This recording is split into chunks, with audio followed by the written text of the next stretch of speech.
gostarem deste e de outros conteúdos Broá, considerem tornar-se patronos em patreon.com/broapodcasts, onde podem ter acesso a episódios exclusivos de vários programas. Visitem patreon.com/broapodcasts para mais informações.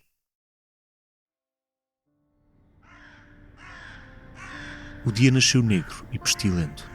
As ruas da Baixa Lisboeta estão vazias. Ao longe, alguém grita uma única palavra que ecoa pelas vielas: milagre.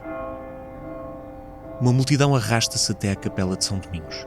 Por entre os corpos doentes e curvados, por entre o cheiro a doença e podridão, um dedo aponta para um crucifixo dourado.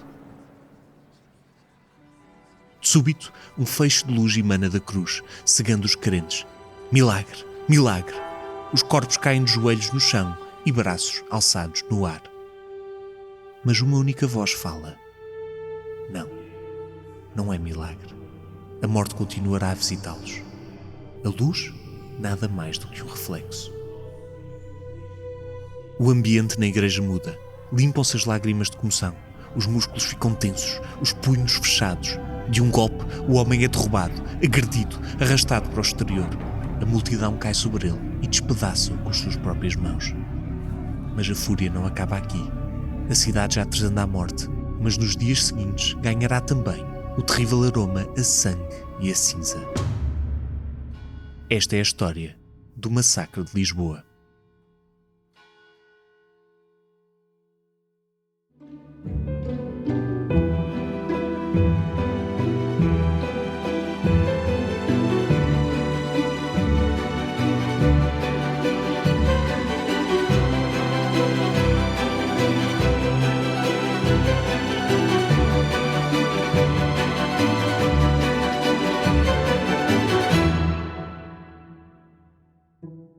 Olá a todos e bem-vindos ao História Obscura, o programa que conta as histórias esquecidas da história. O meu nome é Luís Sousa e irei fazer-vos companhia todas as semanas com este programa onde queremos trazer luz às histórias que nos passam ao lado ou que ficaram esquecidas nesta grande aventura da humanidade. Neste episódio vamos falar de um momento de violência extrema contra uma minoria religiosa em plena cidade de Lisboa. Algo que é hoje praticamente esquecido por todos nós. Mas esta história começa séculos antes. O primeiro registro de comunidades judaicas na Península Ibérica, incluindo Portugal, remonta ao Império Romano. Essas comunidades permaneceram por cá depois da queda desse império e sobreviveram à agitada história da Península. Um entra e sai de povos, reinados e califados que incluiu um pouco de tudo, desde godos a mouros. Os judeus assistiram à fundação de Portugal, à Reconquista, à Primeira Dinastia.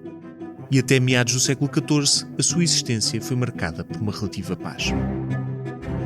Mas não seria assim para sempre.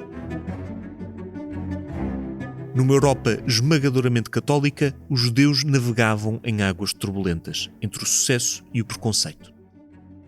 Para começar, a comunidade judaica era mal vista pela maioria da população católica.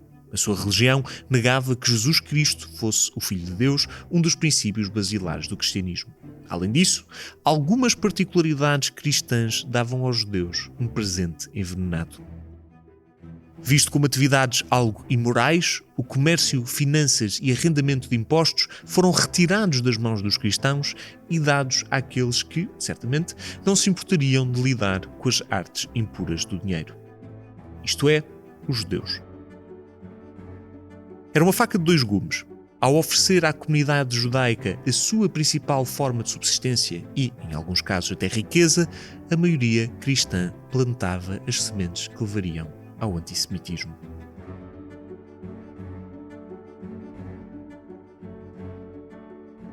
O caso português é um bom exemplo.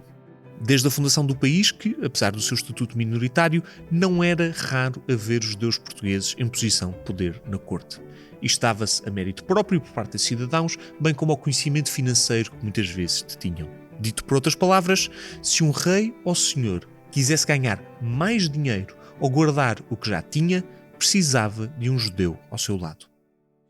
Esta proximidade ao poder levou a certas conquistas importantes para os judeus, incluindo a chamada Lei da Carta de Quitação, ou seja, a legalização do divórcio entre judeus.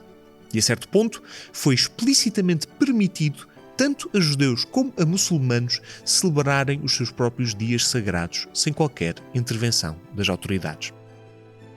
Para a população em geral, isto era tudo muito estranho. Como podia uma comunidade tão pequena e perseguida conquistar lugares na corte e direitos tão importantes? Como podiam até enriquecer? Nascia assim o estereótipo que acompanharia os judeus pelos séculos seguintes. Eram avarentos e perniciosos, agarrados ao dinheiro, mestres das influências e dos poderes das sombras. A sua motivação era apenas e só o lucro e o poder. E estavam dispostos a tudo para consegui-lo.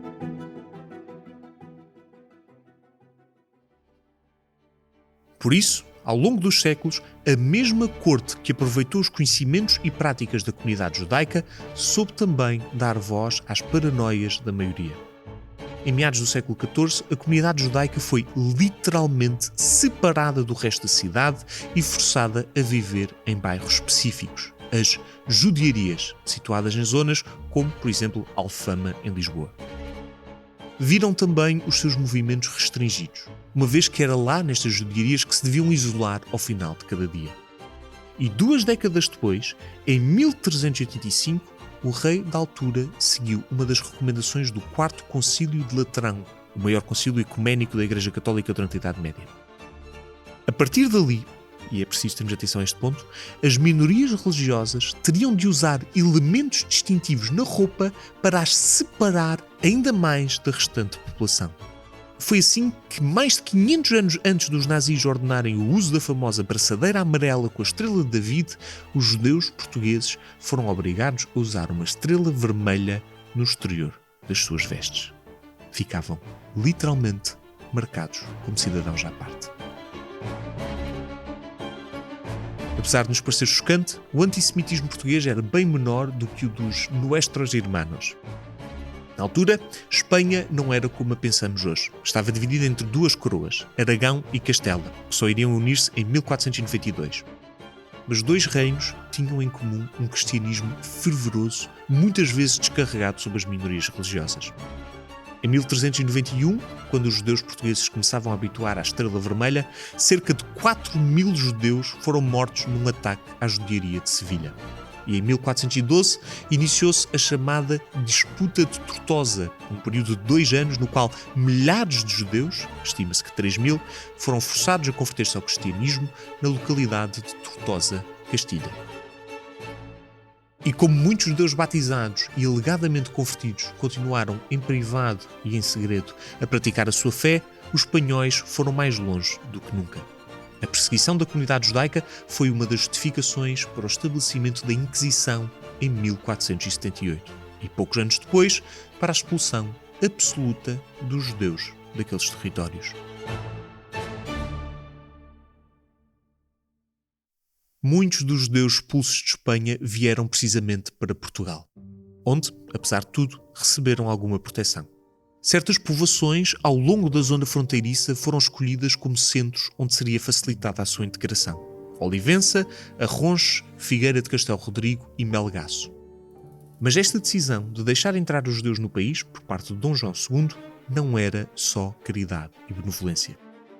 Cada um dos judeus que entrasse em Portugal teria que pagar 8 cruzados, excetuando as crianças de colo e alguns profissionais, que eram vistos como desejáveis, por exemplo, os latoeiros, os ferreiros, os carpinteiros, oleiros, etc. Após o pagamento, cada indivíduo podia permanecer apenas 8 meses consecutivos em Portugal e depois partir para outros destinos em navios fornecidos pela coroa portuguesa mediante pagamento. Ou seja, financiavam a sua expulsão de mais um país que não os queria. E acresce a isto outra situação com laivos de crueldade. A certo ponto, o rei ordenou que os filhos menores de algumas famílias judaicas fossem retirados aos pais e enviados para o arquipélago de São Tomé como colonos. O clima hostil da ilha, abundante em animais selvagens como crocodilos, levou à morte de crianças em massa. Algumas morreram à fome, outras foram mortas pela fauna local. Mas apesar dos impostos e da imigração forçada, os portugueses viam com maus olhos a chegada de mais elementos daquela comunidade. Os números são imprecisos, mas oscilam entre 20 a 120 mil judeus a entrar em Portugal. O equivalente a quase 1/10 da população. Na altura da história que vamos contar, Portugal era um país próspero. Aliás, um dos mais ricos do mundo. Reinava Dom Manuel I, um rei ao qual saiu a sorte grande.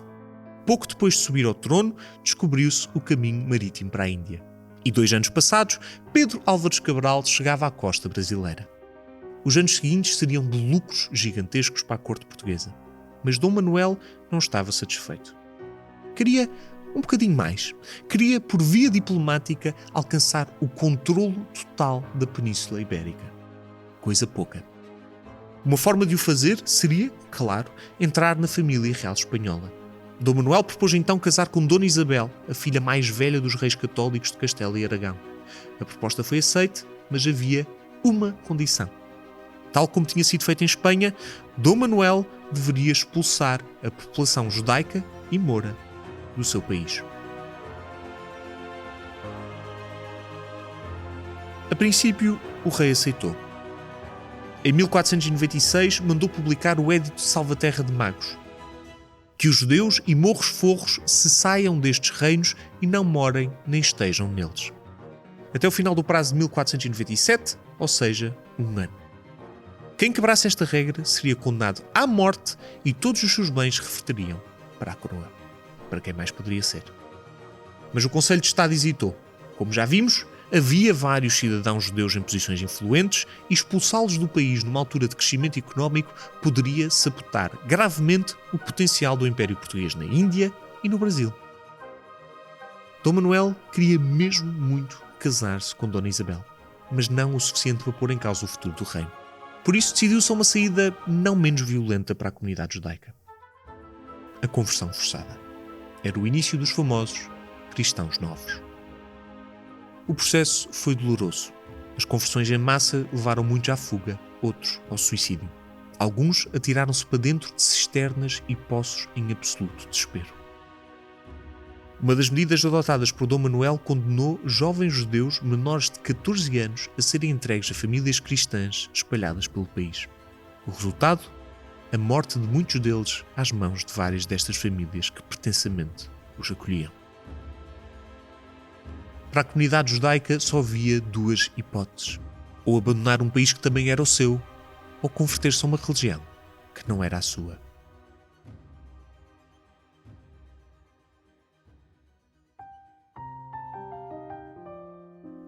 Lisboa, 1506.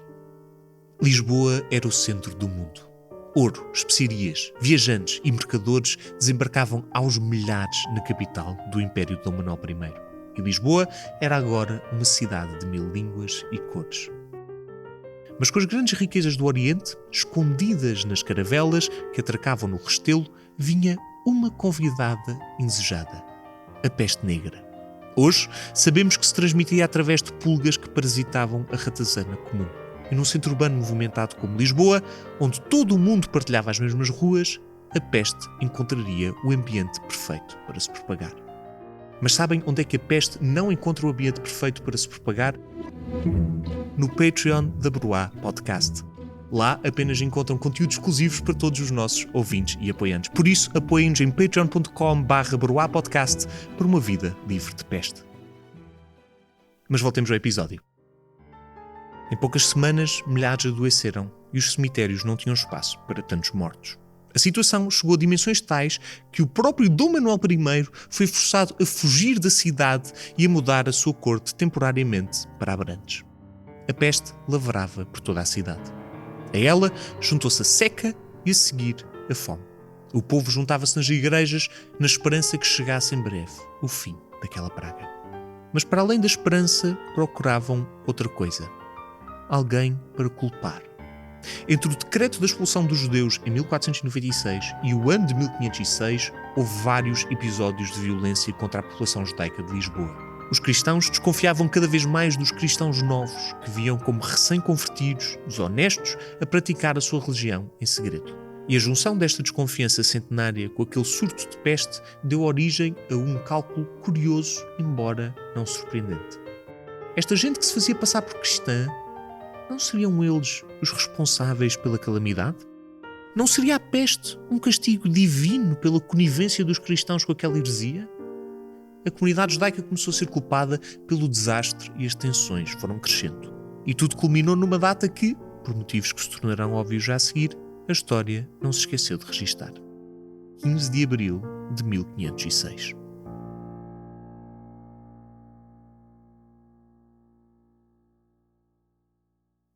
Nesse dia, um rumor espalhou-se pela cidade de Lisboa. Tinha ocorrido um milagre na igreja do convento de São Domingos. Há versões diferentes do que aconteceu nesse dia e nos dias que seguiram. Esta é uma delas. No domingo de Pascuela, ou seja, uma semana depois do domingo da Páscoa, a capela do convento de São Domingos estava abafada, mergulhada na penumbra, repleta de fiéis amontoados ombro a ombro. Ninguém se atrevia a fazer um único ruído. Todos os olhos estavam postos numa mulher ajoelhada à frente do crucifixo dourado que se erguia sobre o altar. No centro do crucifixo, um pequeno espelho, um singelo quadradinho prateado, o centro da atenção de todos os fiéis. A mulher ajoelhada juntou as mãos, entrelaçou os dedos, murmurou um Pai Nosso num tom suplicante e levantou os olhos. E de súbito, o espelho reluziu como uma estrela cadente e a mulher soltou um grito de espanto. Milagre! Ali estava ela, por entre os brilhos tão intenso como o do sol, Maria, mãe de Jesus, ajoelhada à frente do Filho crucificado. As paredes de pedra da igreja ecoaram o pranto dos fiéis.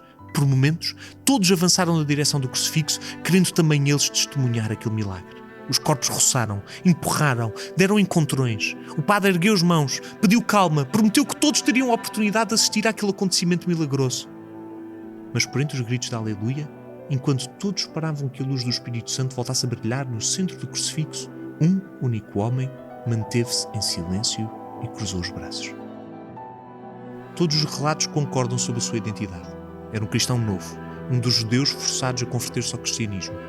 Por motivos que só podemos imaginar, ter-se-á erguido entre a multidão e atreveu-se a contestar o milagre. As fontes variam quanto ao que foi dito. Jerónimo Osório, um bispo português, defende que o cristão novo terá dito que era impossível ter surgido um milagre de um pedaço de madeira. Damião de Góis, o famoso explorador e historiador, simplificou. O cristão novo terá dado uma de racionalista e dito apenas que um simples reflexo de luz, provavelmente vindo de uma das velas que estavam acesas na capela, fora refletida pelo espelho e por isso não era de forma alguma um evento sobrenatural. Já Ibn Verga, o melhor nome de sempre, um judeu espanhol e único destes três que presenciou o que se seguiu, apresentou outra tese. O cristão novo terá perguntado por que razão, numa época de seca, teria Deus feito um milagre relacionado com a luz ou o fogo e não com a água. Perguntas verdadeiramente difíceis. Independentemente das versões, o ceticismo do cristão novo foi mal recebido pelos fiéis. A população, apavorada com a peste, sedenta de um sinal divino e desesperada por uma réstia de esperança, não aceitou aquele comportamento e perdeu imediatamente as estribeiras. O que seguiu foi uma explosão animalesca de violência.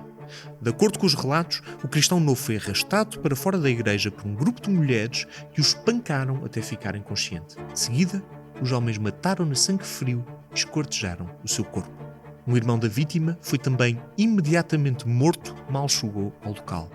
Ambos os cadáveres foram então queimados numa fogueira. Até um magistrado municipal, que ouvira falar da desordem e dirigira-se ao local para apurar responsabilidades, foi perseguido pela multidão e teve de se refugiar em casa para não ser agredido. Mas a violência não ficaria por ali e alastraria como um incêndio pela cidade de Lisboa. 2 frades dominicanos, Frei Bernardo e Frei João Mocho, terão incitado a população a massacrar a comunidade judaica de Lisboa. Citam-se palavras de ordem como heresia, heresia, destruam o povo abominável e também promessas como quem matar a descendência de Israel tem a garantia de 100 dias de absolvição no mundo que há de vir. Qual é o preço de uma vida humana? 100 dias de absolvição. A multidão levou estas palavras à letra. Grupos de lisboetas armados com pedras, facas e paus correram a cidade à procura de cristãos novos que depois arrastaram rua abaixo. Na Praça de São Domingos, no Rossio e no Terreiro do Paço, outros grupos empilharam pedaços de madeira e pegaram-lhe fogo, iluminando de vermelho e laranja a superfície do Tejo. Por entre gritos e súplicas, os judeus foram trazidos das vielas escuras e empurrados para as labaredas, enquanto à sua volta os lisboetas soltavam gritos furiosos. Nessa noite, ninguém dormiu em Lisboa. A cinza, o fumo e o cheiro a corpos queimados espalharam-se pelas ruas da cidade. E mesmo no dia seguinte, a violência continuou. Seguiu-se a perseguição aos cristãos novos que se tinham escondido nas suas casas, nas judiarias de Lisboa. A multidão em fúria arrombava as portas e matava os inocentes que lá encontravam, fosse qual fosse a sua idade.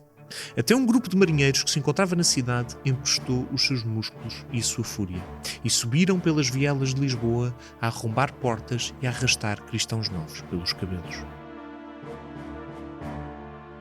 Mas a violência não era indiscriminada. Havia alvos específicos. Um deles foi João Mascarenhas, um coletor de impostos cristão novo. De acordo com um relato contemporâneo, Mascarenhas seria tido pela população como o cabeça de todos os judeus, cheio de patifaria, de fraude, de falsidade, de maldade. Mascarenhas era especialmente detestado por uma impopular política de Dom Manuel I. Um aumento de impostos e tributação de colheitas e produtos manufaturados que levou à pobreza e à fome generalizada. Assim que o encontraram na sua casa, a multidão arrastou João Mascarenhas para a rua e o homem do rei foi linchado pela turba. Mais uma vez, os relatos divergem quanto à duração e escala do massacre. Um deles é o do nosso já conhecido Ibn Verga. Outro foi redigido em alemão por um autor desconhecido. Autor esse a quem se atribui o retrato negativo de João Mascarenhas acima citado e que era certamente membro da classe alta. Segundo Ibn Verga, terão morrido 3.000 pessoas durante cerca de 5 dias. Já de acordo com o relato alemão, o massacre ter-se-á limitado a 1.200 pessoas durante um período de 12 dias. No rescaldo, representantes da comunidade judaica que relataram ao Papa o sucedido em Lisboa falavam de 4.000 judeus mortos. Mas, independentemente dos números, uma coisa é certa. A escala do horror torna-se difícil de imaginar neste nosso Portugal. Durante vários dias, os lisboetas deram aso a velhos ressentimentos e a uma fome incontrolável de vingança. E massacraram, sem dó nem piedade, milhares dos seus concidadãos. Dom Manuel estava a caminho de Beja para visitar a mãe quando ouviu falar do que se passava em Lisboa. Damião de Góis descreve-o como triste e enojado. O rei deu imediatamente ordem para que se pusesse fim ao massacre, e quando chegou à altura de fazer justiça, foi imperdoável. Mandou identificar os principais instigadores e estes acabaram enforcados ou esquartejados em praça pública para que pudessem servir de exemplo a todos os lisboetas.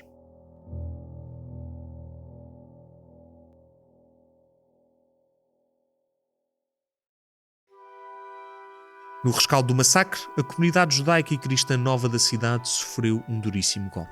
Muitos dos sobreviventes fugiram imediatamente do país. Outros aproveitaram o édito de Dom Manuel, que, anos depois, permitia oficialmente a saída dos cristãos novos do reino.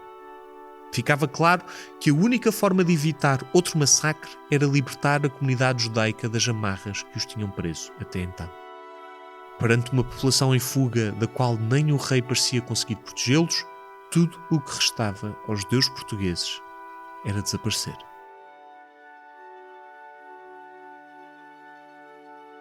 Mas a perseguição não ficou por ali. Quando a Inquisição foi finalmente instituída em Portugal, 30 anos depois, durante o reinado de Dom João III, houve uma nova vaga de fugas por parte da população cristã que tinha permanecido.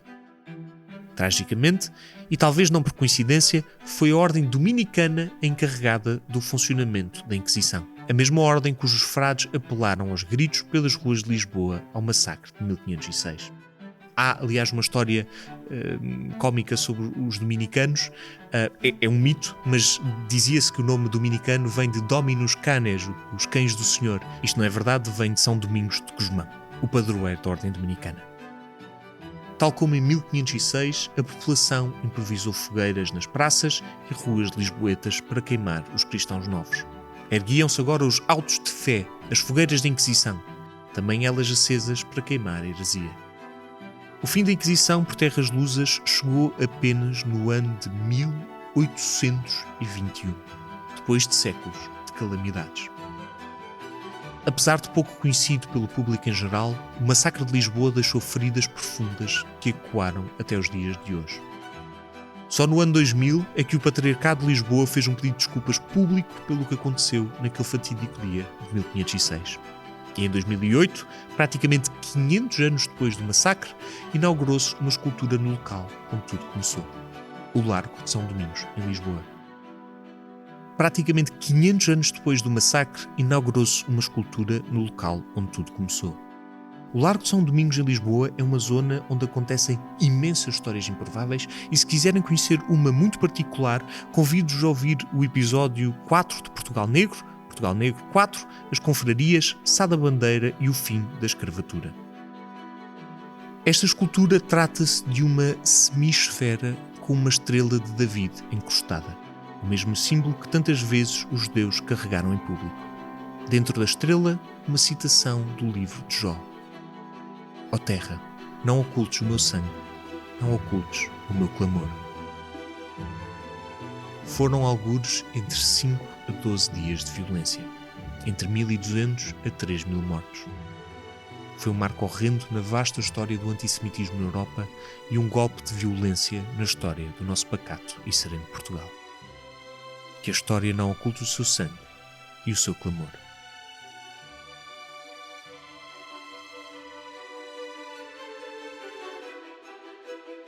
Este foi o primeiro episódio de História Obscura, o programa que durará ao longo do ano inteiro, todas as semanas. Para a próxima semana temos a magnífica história sobre o irmão chinês de Jesus Cristo. Uma história a não perder. Até para a semana. História Obscura é um podcast da série Sapiens, produzido pela Broá Podcasts, narrado por mim, Luís Francisco Sousa. Com direção criativa de Luís Francisco Sousa, coordenação de guião por Renato Rocha, escrito por Hugo Simões, pesquisa por Nuno Mendes, direção técnica de Rita Cabrita, edição por Sara Milan e João Rodrigues, identidade gráfica desenvolvida por Rita Cabrita e Luís Francisco Sousa. Já sabem, se gostarem deste e de outros conteúdos Broá, considerem tornar-se patronos em patreon.com/broapodcasts.